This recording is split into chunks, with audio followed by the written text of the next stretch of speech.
Welcome to Mastering the Art of Success. Thank you for joining us today. Today, we are pivoting from mastering the art of real estate to our brand, Mastering the Art of Success. The decision was made over the past few months as our guests started approaching us from varied business backgrounds, not all real estate related. I'm very excited to be opening up the show today to so many new business and thought leaders who can share their stories from startup to success with you. So, welcome to Mastering the Art of Success, where mindset meets momentum, the podcast that explores what it really takes to achieve your goals and live a life by design. I'm your host, Debbi DiMaggio, realtor, author, coach, and mindset strategist. Each week, I sit down with inspiring entrepreneurs, thought leaders, and innovators to uncover the stories, strategies, and mindset shifts that fuel their success. Today, I am so excited to welcome our extraordinary guest, Bob Burg. Welcome, Bob. Hello, Debbie. Great to be with you. I am so excited to have you here. Bob and I literally met on Twitter about 6 months ago. And when we connected, I said something, responded to one of his wonderful posts, and I didn't know if it was the real Bob Burg, but it was. And then I sent you an email a couple weeks ago and asked if you'd be on my podcast, and you said yes. And so thank you so much. We're going to get right into it. So Bob is a sought after speaker and the co-author of the international bestseller, The Go-Giver, a book that has transformed how entrepreneurs and professionals view success. His message is simple yet profound. Success is not about what you get, but what you give. Today, we'll dive into the principles that have helped millions of people achieve both financial and personal fulfillment. So grab your notebook. This is a conversation you will not want to miss. For more than 30 years, Bob has been successfully showing entrepreneurs, leaders, and sales professionals how to build relationships, communicate their value, and accelerate their business growth. Although for years he was best known for his sales classic Endless Referrals, it's his business parable, The Go-Giver, co-authored with John David Mann, that has created a worldwide movement. While part of a 4-book series, The Go-Giver itself has sold well over 1 million copies and been translated into 30 languages. It was rated number 10 on Inc. magazine's list of the most motivational books ever written and was on HubSpot's 20 most highly rated sales books of all times.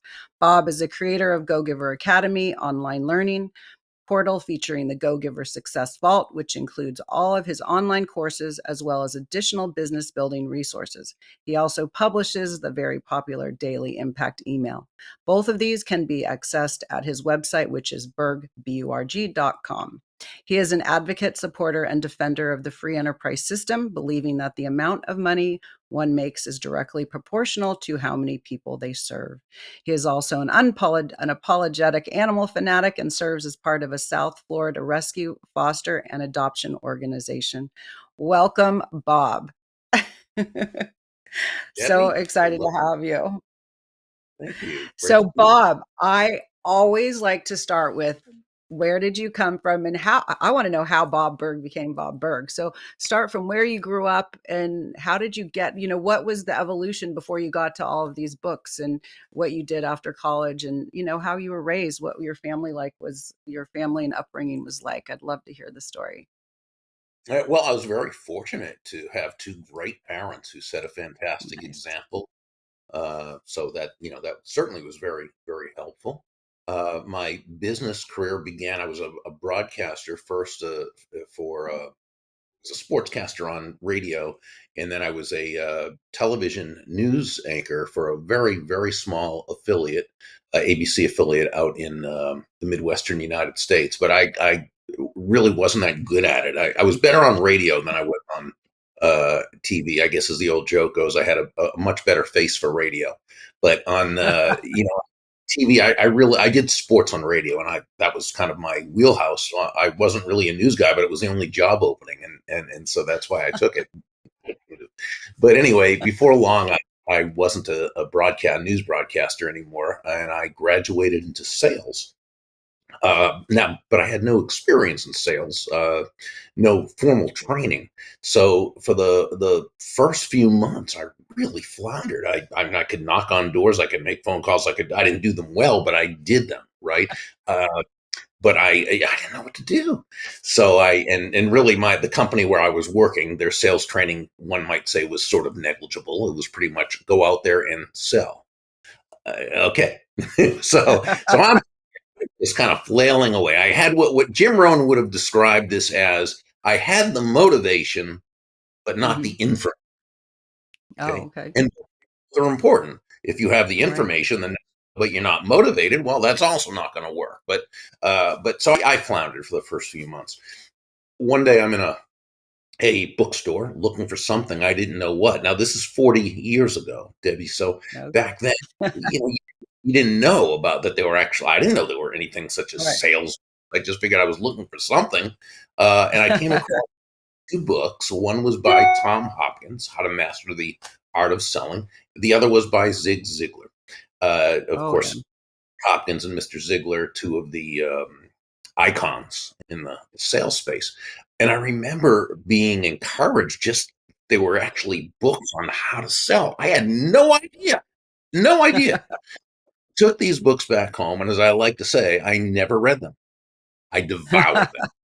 Oh, Okay, okay. I just home every night and until the wee hours of the morning. I'm reading it and I'm underlining and I'm highlighting and I'm taking notes and I'm dog earing pages and I'm practicing and I'm rehearsing and I'm within 3 weeks. I was going to say within a few weeks, my sales began to go through the roof. Now there was Wow. now there was certainly no difference in me as a person 3 week from three Mhm. weeks, but now I had a methodology. Okay. I had a roadmap. I had a system, if you will. Now, Mhm. personally, I define a system because I'm always defining things Yes. obnoxiously. Right? I define a system as simply the process of predictably achieving a goal based on a logical and specific set of how to principles. The key Okay. being ability.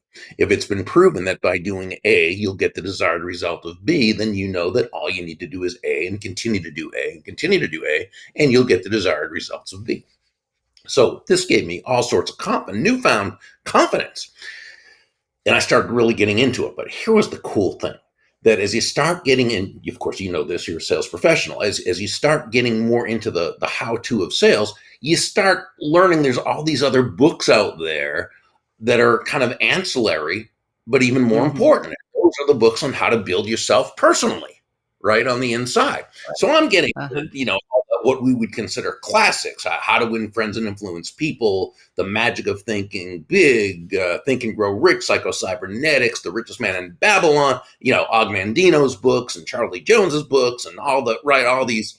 And I mean, the difference it was making in my life as someone who was a horrible student in school. I mean, I barely graduated high school. I got into a very small college on academic probation, and I'm pretty sure if such a thing exists, I graduated on academic probation. I had no interest, no respect for the whole system. But now I'm learning. I mean, I'm learning things, and what I'm learning is that success is an inside job. You know, it Mm. it it manifests itself outwardly, of course, but it begins in here in the head, works its way down here to the heart, and then it goes out. Mhm. Right. So this is fascinating. Absolutely. I just became a student at that point and never looked back. And eventually started, years later, I was a sales manager of another company and people started asking me what I did that was blah, blah, blah. And as I used to say on Seinfeld, yada, yada, yada, 30 years later, uh, here we are. So there was I was gonna say, was there one, it sounds like one of the pivotal times were just all the books that you started consuming. Were there other pivotal times in your life that changed you from where you were going at some point in your life? You've done so much, so pivotal when? You'd have to tell me when. I mean, starting in sales 40 years ago, Mhm. that was my beginning. Okay. Now I will say this: for I would say it was 25 years ago that I made some significant changes in my life, because as much as I had achieved some financial success, okay, I also knew I still wasn't happy. There were things in my life that I was still dealing with internally, emotionally, that were not right. And it was taking away from my personal effectiveness, my sense of happiness, peace of mind. And I knew it was also holding me back from realizing my potential. And I read a book by Benjamin Franklin, right, one of our country's founders. It was called The Autobiography. It's a fairly famous book, and in one part of it, he one of his probably his most famous chapter, he talks about a time in his life, and he was much younger than I was when he did this, but a time in his life when he realized that some of his character traits were not serving him and were not Mm, serving others, and that he was going to have to make some changes if he was going to realize his potential. And of course, there were no real self improvement books, personal development books around them. But fortunately, he was at that time, when he was. But fortunately, he was an inventor, so he invented a system in which he okay. could improve himself. And he took 13 character traits that he felt he needed to work on, and he wrote them down and focused very diligently on one per week. So for 1 week, he would work on this one Wow. trait, nothing else. He would just totally focus during his Mm, business personal day on this one. Then he'd go to the next one and do the same thing, and the next one for 13 weeks. Now 13 times 4 are 52. There are 52 weeks in a year, so he was able to go through his personal development course 4 times in a year. love. It made a big difference for him. So I followed again. He had a system Yeah, so predictably achieving it, right, that just like we were talking about. So I did the same thing. absolutely. Now, some of the traits were the same as Dr. Franklin's, others were ones very specific to me. But in that year, that was a difference maker for me. I call it Bob 2.0. It's when Okay. he was able to start taking my life to another level of success, happiness, peace of mind, productivity, and so forth. So, yeah, in answer to your very excellent question, yeah, that was a turning point for me. I love it. Is that when you changed from your sales jobs, and when did you start writing? I guess, when did you start writing your first book? And was that kind of happening after you read this book? Did you launch into your writings? No, it was a little before that. So I began in sales 40 years ago. About 30 years ago is when I started speaking. Okay. Um, and I wrote my first book soon after that. It was called Endless Referrals. Subtitle was Network Your Everyday Contacts into Sales, and that was at that time it was one of maybe 3 or 4 books out there on the topic of business networking. Now there's Mhm. hundreds there, and Right. I've read many of them, and I learned from each one of them. But back then there were only like three. Mine was one of them. Right. Good, Right. we like. And But yeah, tell so us about that book. What was it? Give us the premise of that book, and then we can go into the Go Giver, but tell us what the first book was about. yeah, so it was really written for entrepreneurs and salespeople who knew Mhm. they had a great product or service. They knew it brought lots of value to their customers and clients, um, but they didn't necessarily feel comfortable or confident in going out into their local communities and building the kinds of relationships with people that would cause people to want to do business with them both directly and or refer them to others. So it was my system that I had put together, based of course on learning from many other people. The basic Sure. premise, something I've been saying for years and years and years, uh, is that the basic premise was that all things being equal, people will Mhm. do business with and refer business to those people they know, like, and trust. Yes. And everything about the book was to help that person who, again, didn't feel they necessarily had that outgoing personality, to be able to help Mhm. them to do it in a way that was very comfortable for them and very confidence building for them. Love it. That's amazing. So now, then you wrote The Go Giver. How did that start? How did that come about? Because you have a co-author, and then let's talk about the 5 laws of the book. Yeah. So I had a basic idea for the Go Giver. To take some of the principles and endless referrals, put it into a parable, but it was not developed. I mean, at all. It was just a very sketchy outline draft. But I had fortunately met this guy named John David Mann when I was writing a monthly column for a magazine. He happened to be the editor in chief. A great guy, even back then, and this guy's had so many. He's co-authored so many bestsellers at this point. It's off the charts. This guy is so good, but back then he was known only within a specific niche of people, and personally, I was one of them who knew who he was, and so as I got to know him through, he edit my materials, and he was always excellent at it, but he was always very humble and very kind and very, he's, I thought, I would love to have John write this book with me, and him really being the lead writer. Yeah, I'm a how-to author. You can probably tell I'm step one, step two, step three. That's how I am.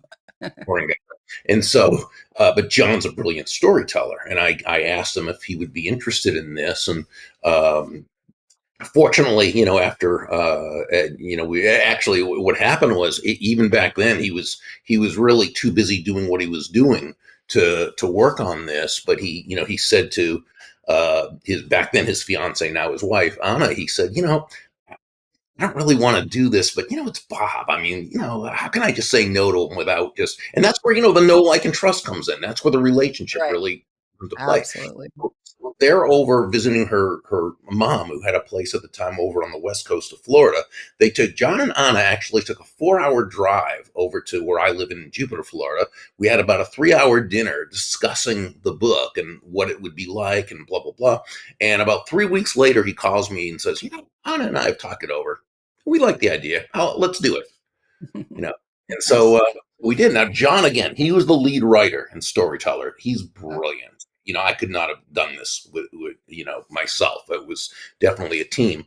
And but the difficult part wasn't the writing, because again, he's so good at that. The difficult part was that our agent, in shopping the book to the New York publishing houses, we got rejected 24 times before the 20 Wow. said yes and picked it up, and they turned out to be the perfect publishing partner. They were Right. still are. And so everything happens when it's supposed to. Right, exactly, right. I've heard stories where people 80 times not getting picked up, and then it gets so staying with it, sticking with it, I think for sure is Hey, something that yeah, people have definitely. to do. No matter in business or whatever it is they're doing, you have to stick with it. And I was one of the guests on my podcast. She said, "No means next," and I thought, wow, that is such a great nugget. No means next. So give us a little. I know about the Go Giver because I read it and then I gave it to my son and his girlfriend, and I love it. Good to know Um, that. yeah, it was great, and someone gave it to me, and I don't know, maybe when I joined BNI, they might have sent it to us, or somehow I ended up with the book. Like all things, I always say coincidence, I think not. It was all of a sudden it was there, and I read it, and I was like, "This book has to be passed on to everyone to read." I just thought it was wonderful. So for the people who don't know, it sounds like can't really hear. For the people who don't know about the Go Giver, give us a little outline of what it is exactly.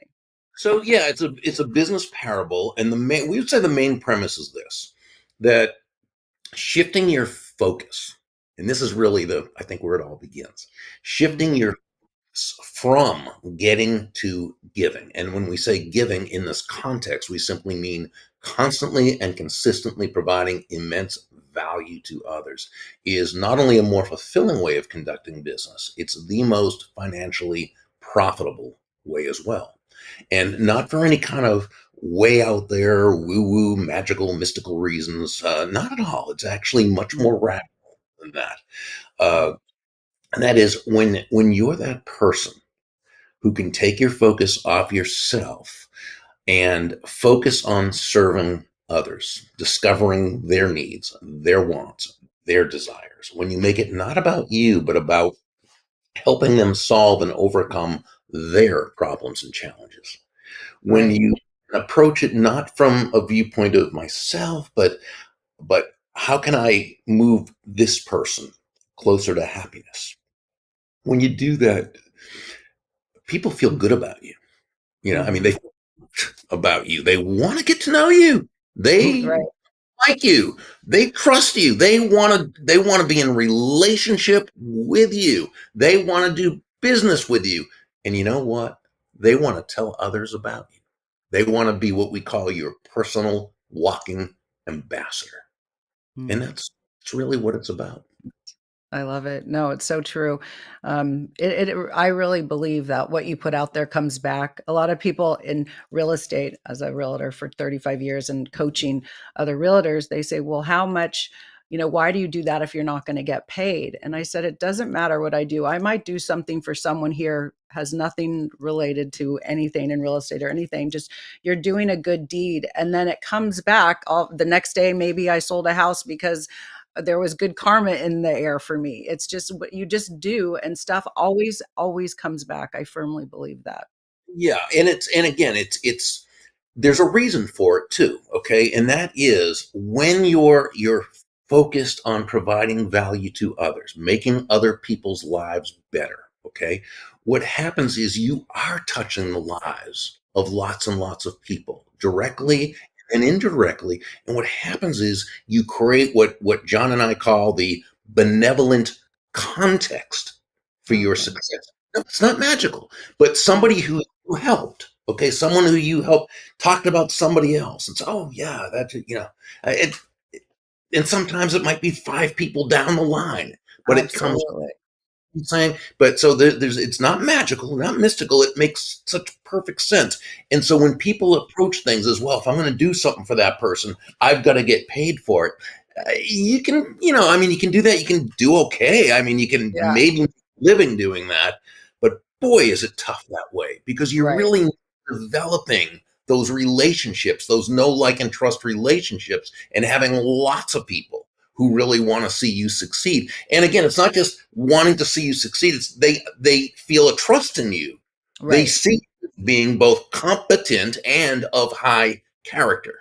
Right. It's not making, and I just had a call yesterday with someone who wants me to meet someone to possibly list her house. And the agent they had met before said, oh, you have to sell to the older woman. You have to sell. And so when my friend called me, my mother's friend called me, and I said, well, she doesn't have to sell the house now. She can rent it. She just needs some time. She doesn't need to just it doesn't have to be a fire sale. She doesn't need the money. Let her, and that's why the person who was referring me said, I really want her to talk with you because you're not going to just push her. And it doesn't matter. Some people, people want to push to the money, but that's not going to get you. I mean, it Yeah. might get you one deal, but it's not going to get you, like you said, Ah, the ah, residual.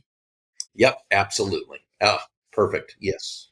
So, what are the 5 laws that will bring you both personal effectiveness and professional success? So the five laws themselves are the laws of value, compensation, influence, authenticity, and receptivity, and they work holistically. The law of value says your true worth is determined by how much more you give in value than you Mhm. take in payment. Now, when you first hear this, it's a little counterintuitive because give more in value than I take in payment. That sounds like a recipe for bankruptcy, right?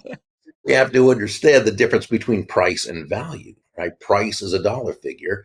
Right. It's finite. It is what it is. Value is the relative worth or desirability of a thing, of something Mhm. to the end user or beholder. In other words, what is it about this thing, this product, service, concept, idea, what have you, that brings so much worth to another person that they Mm. will willingly exchange their money for it and be glad they did while you make a very healthy profit. May I give you a very quick example? Sure. Okay.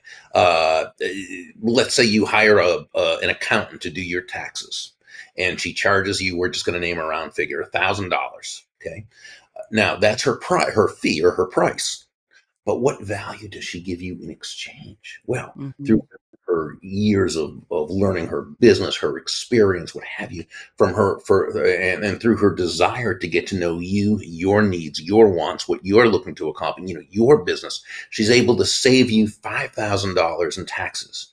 She saves you countless hours, freeing you up to be more productive.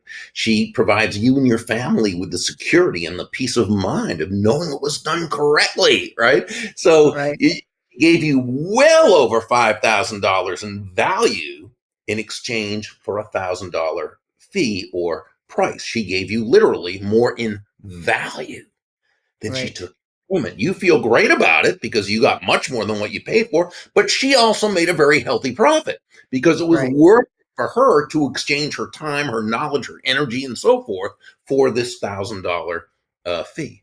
So in any free market based exchange, and when I say free market, I simply mean no one is forced to do business with anyone Mhm. else. So on their Mhm. own.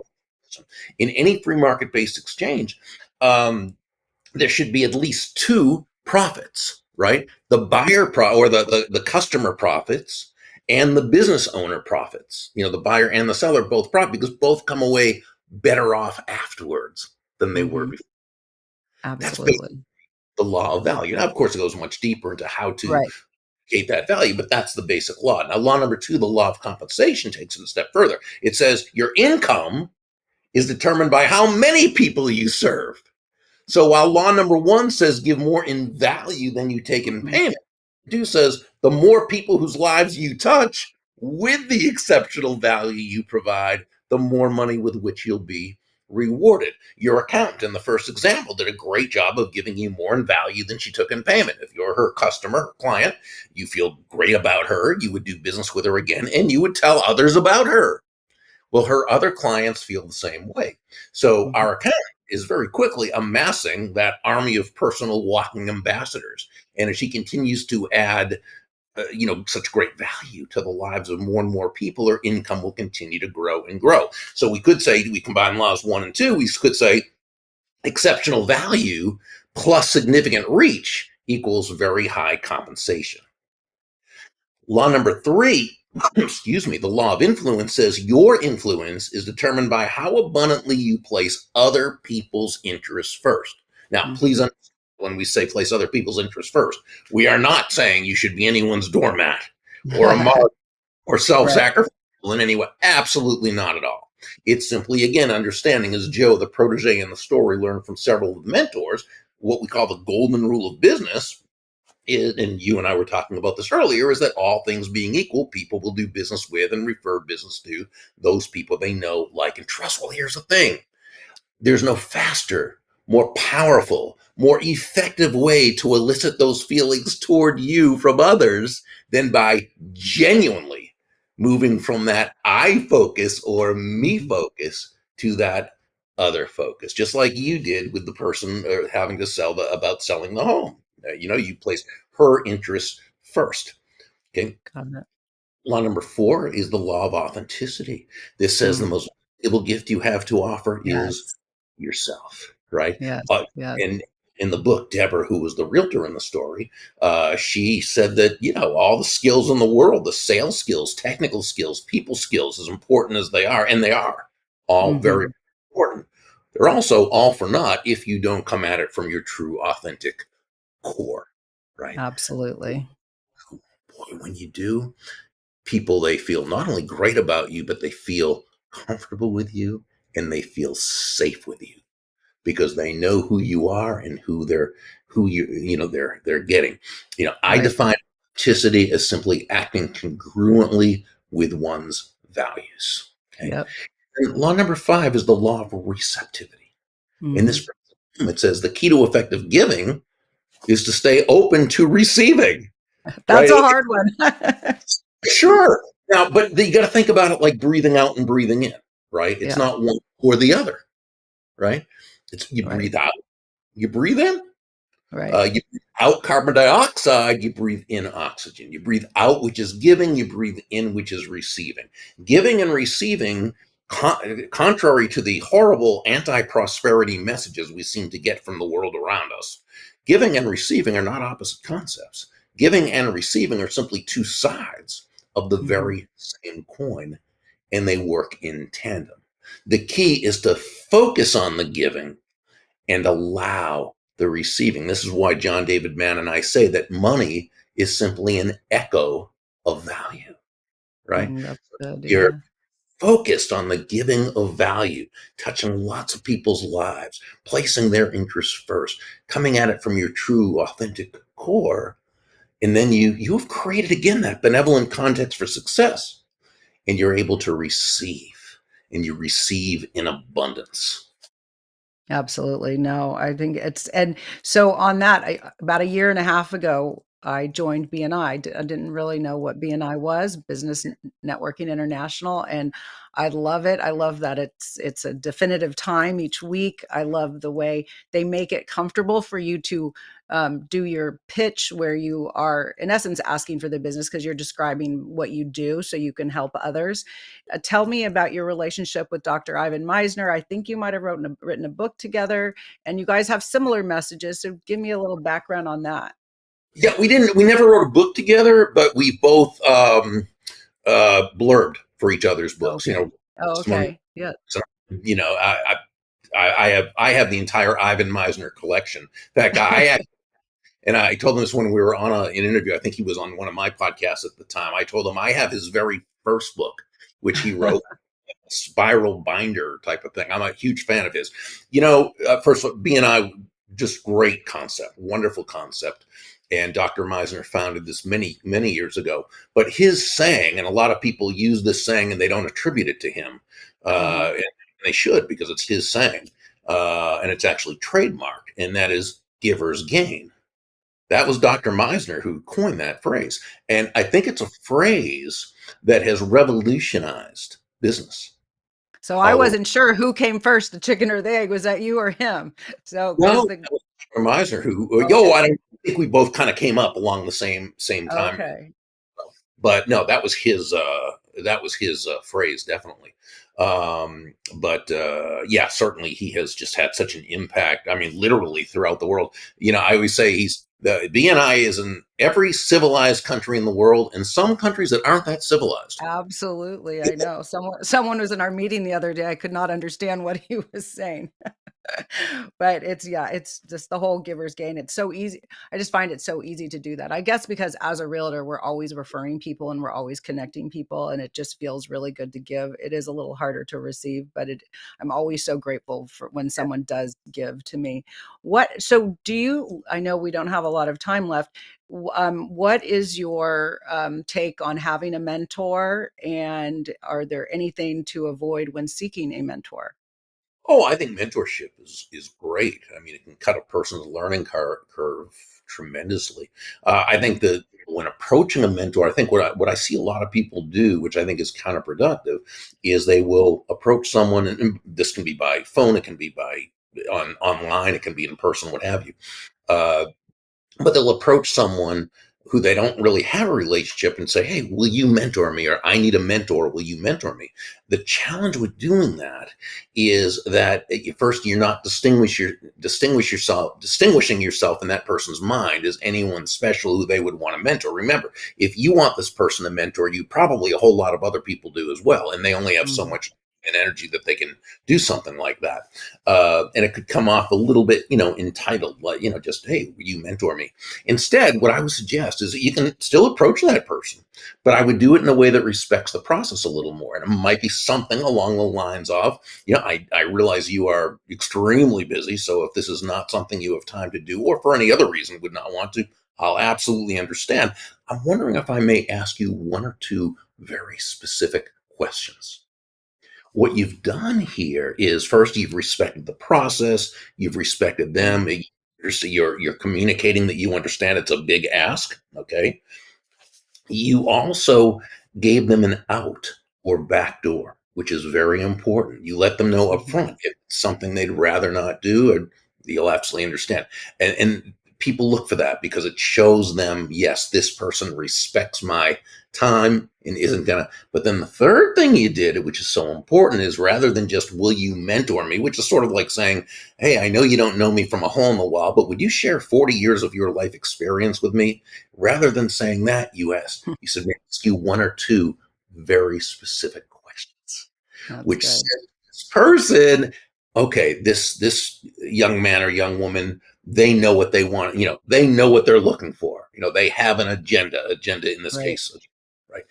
Right. So it causes them to feel you've made the process very comfortable. You've made it very easy for them to say yes. So Right. typically they'll say, "Yeah, sure, go ahead. Yeah, can I?" Now, not everyone and not everybody, but it doesn't have to be, right? Right. So what Absolutely. you want to do is, ask. your couple of questions, research them first thoroughly to make sure you don't ask something that could have been answered by through simple research. But don't take up much of their time. At the end of the conversation, thank them profusely. Let them know that you're going to use their information right away. May I get back to you and let you know how, oh, yeah, please keep in touch. Let me know. Immediately after the call or the in-person visit or the Zoom, whatever it happens to be, write a handwritten Mm. personalized note of thanks, not a text, not an email. And you're going to put this in an envelope. You're going to hand stamp it with a regular stamp and send it to them. And it just simply says, dear, whatever the person's name is, thank you Yeah. so much for taking time out of your schedule. Your wisdom is priceless, and I will apply it right away. Will let you know of my progress. Again, many thanks. Best regards. Right. Boom. Send it right out to them. You've just distinguished yourself from Right. everyone else who doesn't do that. So you can also, if you know their favorite charity, which you can find out, again, just researching them or Totally. asking their admin, uh, send, make a small, it doesn't have to be anything big, but a small donation in their name. It'll get back to that person. And again, you're not doing it to kiss up or anything, but simply to Great. let them know you want to add value to them in whatever way you Right. get. You're positioning yourself as someone for them to invest their time and energy and wisdom in. Now, No, I love to hear it back. It's nice to hear when someone says they used your advice. Then you feel like it was worth you giving that advice and trying to help them, and if it worked, it feels great. So I agree with you. It's and in wonderful. time, if a mentor protege relationship is supposed to occur with this person, it will. It may be that there's only one or two conversations with this person and you come across someone else. What you'll find is if you follow that methodology for doing that, you're always going to have people you can reach out to that will help you along the way. And of course, your goal is to do the same for others as you become more successful. And boom, I'm sure you have met Absolutely. people that be asking you all the time, for advice and a Right. mentorship. Right. And you work with those that you work with. And the best thing that can happen is for you is to see them be very successful and then for them to mentor others. And it just goes on and on. Absolutely. One last piece of advice. What would you give to your younger self or a new person coming up in business? Oh, to my younger self, my 22, 23-year-old self, very easy, and that would be Bob Burg, shut up. Stop talking and listen, because everything you think you know is not so, and you think you know it all, and you don't. And, I only hope I would have listened to myself, but I don't think I would have. No. Well, I am just thrilled and honored that you accepted my invitation, and I look forward to continuing a relationship with you and to diving into all of your books. Thank you so much, Bob, for your time today on my first episode of Mastering the Art of Success. Very grateful. Thanks for having me. Thank you. Tune in each week for another episode of Mastering the Art of Success with host Debbi DiMaggio. Thursdays, 2 p.m. Eastern. Real stories, real strategies, real success.